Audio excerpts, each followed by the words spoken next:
Good morning बच्चों, कैसे हैं आप सब। होपफुली आप सब बहुत अच्छे होंगे और खूब पढ़ाई कर रहे होंगे। मैं Sonika Ramola Negi, lecturer political science, GGIC Dhaulaghat Almora. बच्चों, मैं आपको 2 ध्रुवीयता का चैप्टर पढ़ा रही हूँ और उसमें मैं आपको सोवियत प्रणाली, सोवियत संघ के विघटन के कारण और परिणाम पढ़ा चुकी हूँ। आज जो मैं आपको पढ़ाऊंगी वो मैं पढ़ाऊंगी शॉक थेरेपी। तो शॉक थेरेपी क्या है? शॉक थेरेपी नाम से ही स्पष्ट है, शॉक देना, आघात देना, और थेरेपी मतलब उपचार करना। तो आघात देकर उपचार करना, शॉक थेरेपी का शाब्दिक अर्थ है आघात देकर उपचार करना।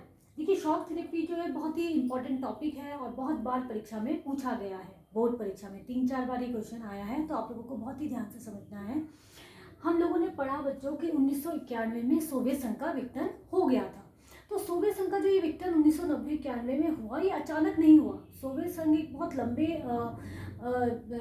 एक कष्टप्रद जो है स्थिति से गुजरा, और जो उसकी व्यवस्था थी, जो उसकी प्रणाली थी, उसको बदलकर एक नई प्रणाली में उसको प्रवेश करना पड़ा। सोवियत संघ को ही नहीं, जो उसके गठबंधन में शामिल देश थे, उनको भी इस कष्टप्रद प्रणाली से गुजरना पड़ा।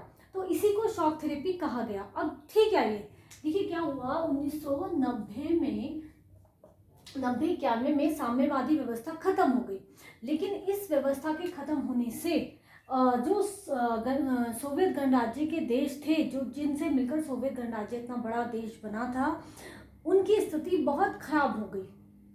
साथ में जो सोवियत के गठबंधन में या साम्यवादी गठबंधन में शामिल पूर्वी यूरोप के देश थे और मध्य एशिया के देश थे, इनकी स्थिति भी बहुत खराब हो गई। तो कौन कौन से?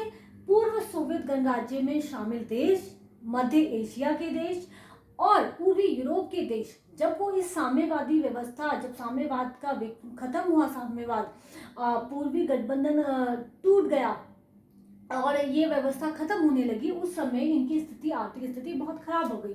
उस समय वर्ल्ड बैंक और अंतर्राष्ट्रीय मुद्रा कोष, विश्व बैंक और अंतर्राष्ट्रीय मुद्रा कोष ने इन देशों की आर्थिक सहायता की।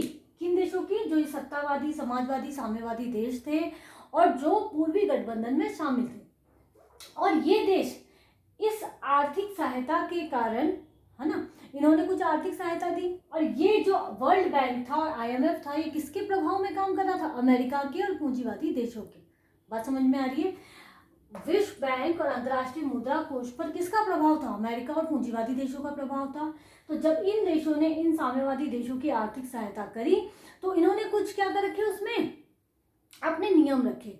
कुछ ऐसा रखा कि भाई आपको हम तभी आर्थिक सहायता करेंगे जब आप इस साम्यवादी, सत्तावादी, समाजवादी व्यवस्था को खत्म कर दोगे और एक लोकतांत्रिक पूंजीवादी व्यवस्था को अपनाओगे, तो तभी हम आपकी आर्थिक सहायता करेंगे।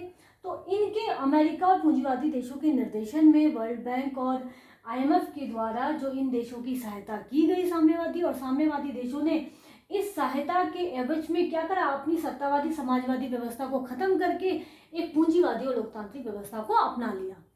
अब ये अपना तो लिया, लेकिन ये जो पूरा प्रोसेस हुआ, ये संक्रमण काल, जो सत्तावादी, समाजवादी व्यवस्था से लोकतांत्रिक, पूंजीवादी व्यवस्था में जाने का जो ये समय था, ये इन देशों के लिए बहुत कष्टप्रद रहा, बहुत दुखदायी रहा। इनको बहुत मुश्किलों का सामना करना पड़ा। अब हम देखते हैं कि इसकी प्रकृति कैसी थी, क्या नेचर था। जो ये शॉक थेरेपी थी, इसमें एक्चुअल में था क्या? तो पहली बात, इसकी जो नेचर है, इसकी एक पहली खासियत थी कि जो ये सत्तावादी, समाजवादी देश हैं, ये अपने निजी स्वामित्व को अपनाएंगे। ये जो इनका जो सामाजिक साम्यवादी व्यवस्था चल रही है, जो राज्य का हर चीज पर नियंत्रण रहता है, वो अब खत्म हो जाएगा। अब निजी स्वामित्व को इन्होंने क्या दिया? बल दिया। इन्होंने कहा कि आप राज्य का नियंत्रण अर्थव्यवस्था में खत्म करें। राज्य की संपदा का क्या कर दिया गया? निजीकरण कर दिया गया और निजी स्वामित्व को बल दिया गया। दूसरा, इसमें बंद अर्थव्यवस्था को इन्होंने कहा बंद अर्थव्यवस्था बिल्कुल नहीं चलेगी, हम आर्थिक सहायता तभी करेंगे जब आप अपनी अर्थव्यवस्था को मुक्त अर्थव्यवस्था या खुली अर्थव्यवस्था बनाएंगे। इसमें तीसरी बात जो कही गई कि राज्य जो है उत्पादन के साधनों और उत्पादन की प्रणाली पर, अर्थात अर्थव्यवस्था पर कम से कम हस्तक्षेप करेगा। और दूसरी दुनिया के देशों को किससे जोड़ा गया? पहली दुनिया के देशों से जोड़ा गया। मतलब कि साम्यवादी, समाजवादी देशों को पूंजीवादी देशों से जोड़ा गया और इनकी अर्थव्यवस्था को पहली दुनिया के देशों की अर्थव्यवस्था के जैसा बनाने का प्रयास किया गया। और पूंजीवादी देश जो थे इस शॉक थेरेपी के बाद एक नेता राष्ट्र के रूप में उभरे। मतलब कि अमेरिका जो है पहले जैसे दो ध्रुवीयता थी, एक शक्ति का केंद्र अमेरिका था, एक शक्ति का केंद्र सोवियत संघ था। लेकिन इस शॉक थेरेपी के बाद और सोवियत संघ के विघटन के बाद जो नेता राष्ट्र था वो अमेरिका हो गया। अमेरिका सर्वोच्च शक्ति सुप्रीम पावर बन गया और जो और पूंजीवादी देश थे वो भी एक नेता राष्ट्र के रूप में उभरने लगे।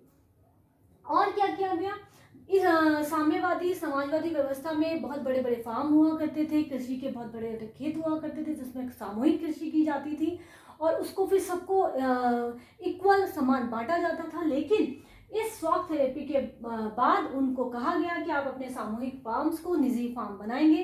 ठीक है, तो ये इसकी नेचर था। अब इसके परिणाम क्या हुए, जो शॉक थेरेपी इन साम्यवादी समाजवादी देशों ने अपनाई, इसके क्या परिणाम, क्या रिजल्ट सामने आए।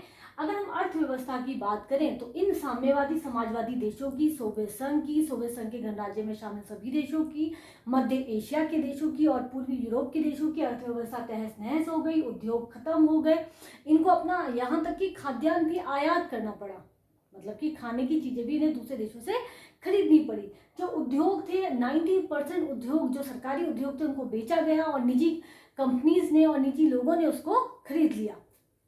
मतलब कुल मिला के उद्योगों का निजीकरण हो गया, 90% उद्योग जो है बेच दिए गए। संपत्ति के स्वामित्व की बात करें तो संपत्ति किसके हाथ में आ गई, पहले राज्य के हाथ में हुआ करती थी, सरकार के हाथ में हुआ करती थी, अब निजी हाथों में आ गई। इन्होंने अपनी साम्यवादी अर्थव्यवस्था को छोड़कर पूंजीवादी अर्थव्यवस्था को अपना लिया।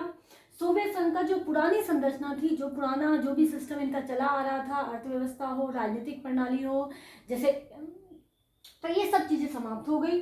सामूहिक फार्म निजी फार्म में बदल गए। तो संपत्ति का स्वामित्व की बात करें तो क्या है, निजी हाथों में आ गई, पूंजीवादी अर्थव्यवस्था को अपना लिया। सोवियत संघ की पुरानी संरचना बिल्कुल समाप्त हो गई और सामूहिक फार्म जो है निजी फार्म बन गए।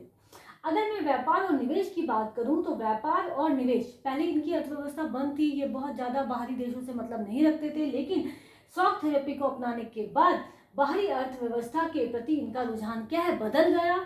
अब इन्होंने ज्यादा से ज्यादा व्यापार करने की अपनी नीति जो है, आर्थिक नीति को अपनाया। अब ये ज्यादा से ज्यादा व्यापार करने लगे और वित्तीय खुलापन यहाँ लाया गया। मुद्रा की परिवर्तनीयता की बात की गई। अगर आपको दूसरे देश से व्यापार करना है, दूसरे देश से कोई चीज खरीदनी है, बेचनी है, तो आपको उसकी जो उनकी करेंसी है उसको भी बदलना पड़ेगा। तो उसके लिए मुद्रा की परिवर्तना बहुत जरूरी हो जाती है। तो इस पे इन्होंने काम किया। और शॉक थेरेपी में IMF और वर्ल्ड बैंक के द्वारा इनको यही कहा गया कि आप मुद्रा की परिवर्तनीयता करें, वित्तीय खुलापन लाएं, अपनी अर्थव्यवस्था को मुक्त बनाएं, तब जाके हम आपको आर्थिक सहायता करेंगे। और ऐसा इन देशों ने किया। हालांकि इनको उस तत्कालीन समय में बहुत नुकसान हुआ, लेकिन बाद में चलकर इनकी अर्थव्यवस्था पटरी पर आ गई। और आम व्यक्तियों की बात करें तो उस समय शॉक थेरेपी के कारण कह लें या इनको इस संक्रमण काल के कारण कह लें या एकदम से नई व्यवस्था में जाने के कारण कह लें, वहाँ पर बहुत ज़्यादा जो है आम लोगों को नुकसान हुआ, गरीबी बहुत ज़्यादा बढ़ गई, मध्यम वर्ग को भी बहुत ज़्यादा नुकसान हुआ। सिर्फ किसको फायदा हुआ, जो बड़े शेठ हुआ करते थे या जो आर्थिक रूप से सक्षम लोग थे, जिन्होंने फटाफट ये निजी फर्म खरीदी, उन लोगों को उस समय तत्कालीन समय में बहुत ज़्यादा फायदा हुआ। और अगर बात करें तो रूस की जो मुद्रा है रूबल, उसमें बहुत गिरावट आई। अचानक से रूबल में जो अप्रत्याशित क्या हुआ, गिरावट देखी गई इस समय जब सोवियत संघ का जिस समय विघटन हुआ।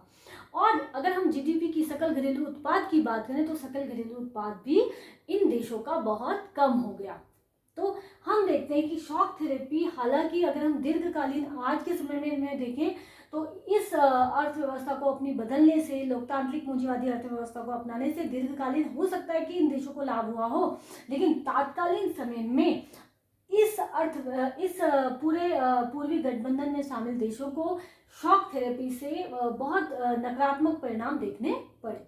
धन्यवाद बच्चों। अगर आपको ये लेक्चर समझ में आ रहा है, पसंद आ रहा है, तो आप इसको शेयर कर सकते हैं और इस चैनल को सब्सक्राइब कर सकते हैं। ई-एजुकेशन को, ई-एजुकेशन इस चैनल का नाम है, और अपने दोस्तों के साथ भी शेयर कर सकते हैं। Thank you so much.